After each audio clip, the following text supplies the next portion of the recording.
அனைவருக்கும் வணக்கம். துலாம் ராசி நேயர்களுக்கு நிகழ்ந்து கொண்டிருக்கும் ஜூன் மாதம் 26ஆம் தேதி தனது ஆட்சி வீடான மிதுன ராசியில் சஞ்சரித்து வந்த புதன் பகவான் தனக்கு பகை கிரகமான சந்திரனுடைய ஆட்சி வீடான கடகராசிக்கு பயிற்சி ஆகிறாரு. இந்த பயிற்சியின் காரணமாக உங்களுக்கு காத்திருக்கும் அதிர்ச்சி என்ன? குறிப்பா துலாம் ராசி நேயர்களை பொறுத்த வரைக்கும் புதனுடைய இந்த கடகராசி சஞ்சாரத்தின் காரணமாக உங்களுடைய வாழ்வில் குடும்ப சூழ்நிலை ரீதியாகவும் உத்தியோகம், தொழில், வியாபாரம், கலைத்துறை, அரசியல் துறை, மாணவ மாணவிகள், விவசாயத்துறையினர், பெண்மணிகள் என அனைவருக்குமே என்ன மாதிரியான நன்மைகள் எல்லாம் ஏற்பட இருக்கு? கிரகநிலைகளின் ரீதியாக அமையிருக்கும் சாதகங்கள் என்ன, பாதகங்கள் என்ன? இத்தருணங்கள்ல கிரகங்களுடைய சஞ்சார நிலைகள் என்ன என்று பார்க்கும்போது மேஷத்தில் செவ்வாயும், ரிஷபத்தில் குரு பகவானும், மிதுனத்தில் சூரியனும் சுக்கிரனும், கடகத்தில் புதன் பகவானும், கன்னியில் கேதுவும், கும்பத்தில் சனி வக்ரகதியிலும், மீனத்தில் ராகுவும் சஞ்சரிக்கிறாங்க. இந்த கிரகங்களுடைய சஞ்சார நிலைகளின் காரணமாக என்ன மாதிரியான முன்னேற்றங்கள் எல்லாம் உங்களுடைய வாழ்வில் ஏற்பட இருக்கு என்பது குறித்தான முழுமையான பதிவு தான் இந்த வீடியோல நம்ம விரிவா பார்க்க போகிறோம். அதற்கு முன்னாடி புதன் பகவானை பற்றி சற்று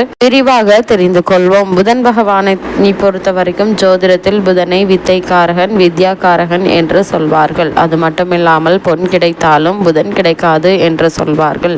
அதாவது இந்த இடத்தில் பொன் என்பது செல்வத்திற்கு அதிபதி குருவை குறிக்கும். ஜாதகத்தில் குருவினுடைய பலம் இருப்பதை விட புதன் பலமாக இருக்க வேண்டும் என்பதையே சூட்சமாக குறிப்பிடுகிறது. கல்வி, கலை, வித்தைகளுக்கு அதிபதியான கிரகம் புதன் ஆவாறு. எந்த ஒரு விஷயத்தையும் கண்ணால் பார்த்தவுடன் அதை கையால் செய்வதற்கு புதன் அனுகிரகம் வேண்டும். கற்றவர்களுக்கு சென்ற இடமெல்லாம் சிறப்பு. நன்கு படித்தவர்கள் கை நிறைய சம்பளம் வாங்குவதை கண்கூட பார்க்கிறோம். நம் வாழ்க்கைக்கு அடிப்படையான கல்வி செல்வத்தை வழங்குபவர் புதன் பகவான். புதன் ஒரு விசித்திரமான கிரகம். செவ்வாயை போலவே புதனும் இரு அதிபத்திய கிரகமாகும். ஜோதிட ஆச்சரியமான மிதுனத்தில் ஆட்சி பெறும் புதன் ஆட்சி வீடான கன்னியில் உச்சம் பெறுகிறாரு, மீனத்தில் நீச்சம் அடைகிறாரு. அறிவு, ஞானம் இரண்டிற்கும் இவரே அதிபதியாகி படிப்பறிவு, பட்டறிவு இரண்டையும் மனிதனுக்கு உணர்த்துகிறார். விஞ்ஞானம், மெஞ்ஞானம் இரண்டுக்கும் காரணமாகிறாரு. அது மட்டுமில்லாமல் புதன் பகவானை பொறுத்தவரை சந்திரனுக்கும் தாராதேவிக்கும் பிறந்தவர் தான் புதன். குருவினுடைய மனைவியுடன் இக்குழந்தை வளர விரும்பாத குரு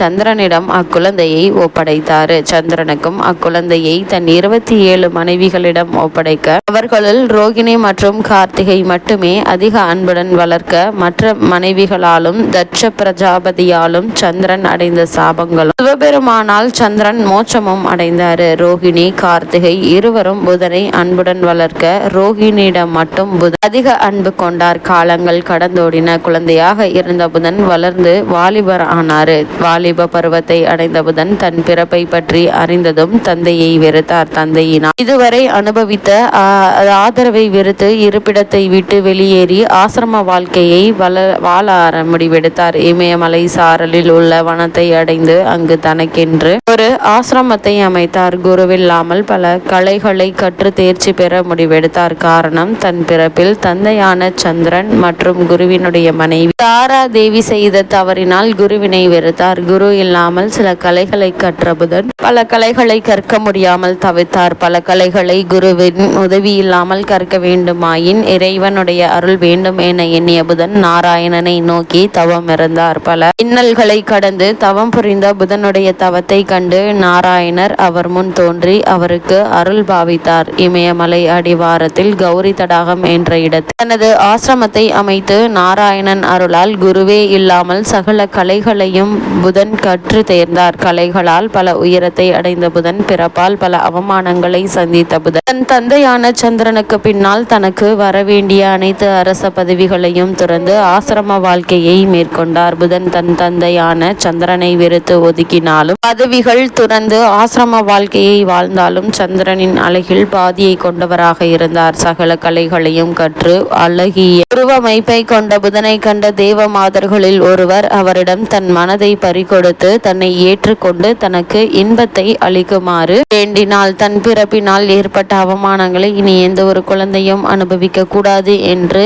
எண்ணி அந்த தேவ மாதர் எவ்வளவு வற்புறுத்தியும் மனம் இறங்காமல் இருந்தார். புதன் வேண்டுகோள் விடுத்த தேவலோக மாதுவை புறக்கணித்ததால் கோபம் கொண்ட தேவலோக மாது புதனை இனி அழியாக போகும்படி சாபமிட்டாள். எந்த தவறும் செய்யாத, தவறு நடந்துவிடக்கூடாது என எண்ணி வருந்திய புதன் நாராயணனை சந்தித்து முறையிட எண்ணினார். நாராயணனை கண்ட புதன் நடந்த அனைத்து விஷயங்களையும் கூறினார். தேவமாதர் விட்ட சாபத்தில் இருந்து நிவர்த்தியாகும் பரிகாரத்தை கேட்ட புதன் நாராயணன் நடந்த அனைத்தையும் அதன் பின் புதனுக்கு உதவினால் என்ன சிறப்பும் பெருமையும் இருக்காது எண்ணிய நாராயணன் புதனை சிவனிடம் சரணடைய சொன்னார். ஏனெனில் புதன் நாராயணனுடைய அம்சம் ஆவார். தம் அம்சத்திற்கு தானே உதவுவது சிறப்பல்ல என எண்ணினார். நாராயணன் கூறிய அறிவுரைப்படி புதன் சிவபெருமானை காண விரைந்தார். சிவபெருமானை கண்டதும் வணங்கி தனக்கு ஏற்பட்ட நிலைமையினை கூறி தனக்கு விமோச்சனம் அளிக்குமாறு பணிவுடன் கேட்டார். சிவபெருமான் புதன் விஷ்ணுவின் அம்சம் என்பதையும் புதனுடைய பிறப்பின் அவசியத்தையும் உணர்ந்து அவருக்கு சாப விமோச்சனம் வழங்கினார். இவ்வளவு மேன்மை வாய்ந்த புதன் பகவான் தனக்கு பகை கிரகமான சந்திரனுடைய ஆட்சி வீடான கடகராசியில் சஞ்சரிக்கக்கூடிய இத்தருணங்கள்ல துலாம் ராசினியர்களுக்கு என்ன மாதிரியான சூழ்நிலைகளை எல்லாம் ஏற்படுத்தி கொடுக்க இருக்காரு என்று பார்க்கும்போது இக்காலத்தில் செய்யும் தொழிலில் நல்ல முன்னேற்றம் கிடைக்குங்க. எதிர்பார்த்த இடங்களிலிருந்து நல்ல வாய்ப்புகள் வந்து சேர இருக்குது. காரணமே இல்லாமல் உங்களுக்கு மறுக்கப்பட்டு வந்த பதவி உயர்வு,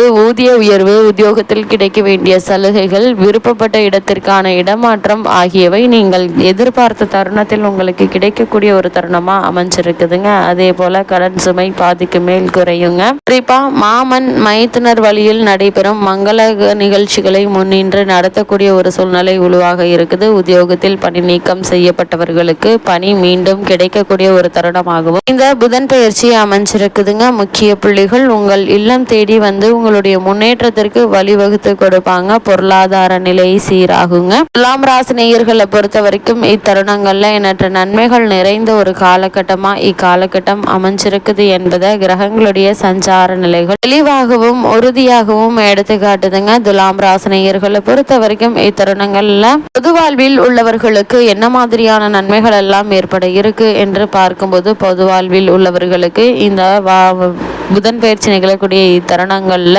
குழப்பங்கள் தரும் தகவல்கள் வரலாங்க. தொழில் மற்றும் வியாபாரம் செய்பவர்களுக்கு இடையூறுகள் அதிகம் ஏற்படுங்க. உத்தியோகத்தில் உள்ளவர்களுக்கு திருப்தி இல்லாத மாற்றங்கள் ஏற்படுவதற்கான வாய்ப்புகள் அதிகம் இருக்குது. மாணவ மாணவிகளுக்கு கல்வியில் கூடுதல் கவனம் செலுத்துவது மிக மிக நல்லதுங்க. பெண்மணிகளுக்கு இந்த வாரத்தின் இந்த காலகட்டங்கள்ல ஒரு பகுதியில் மகிழ்ச்சியாக இருக்குங்க. பிற்பகுதியில் பொருளாதார பற்றாக்குறை ஏற்படுவதற்கான வாய்ப்புகள் அதிகம் இருக்குதுங்க. துலாம் ராசி நேயர்களை பொறுத்த வரைக்கும் நீங்கள் திருமணம் மற்றும் சுபகாரிய முயற்சிகளை மேற்கொள்பவர்களாக இருந்தீங்க அப்படின்னா அந்த சுபகாரிய முயற்சிகள்ல ஏற்பட்டு வந்த தடங்கல்கள் தாமதங்கள் நீங்கி நல்ல ஒரு முன்னேற்றம் ஏற்படுவதற்கான சாத்தியக்கூறுகள் அதிகம் இருக்குதுங்க. துலாம் ராசி நேயர்களுக்கு கிரக நிலைகளின் ரீதியாக கூறப்படும் பரிகாரம் என்ன என்று பார்க்கும்போது வீட்டிற்கு அருகாமையில் உள்ள பெருமாள் ஆலயத்திற்கு சென்று தீபம் ஏற்றி வழிபடுவது எண்ணற்ற நன்மைகளை உங்களுடைய வாழ்வில் ஏற்படுத்தும் கொடுக்கும்.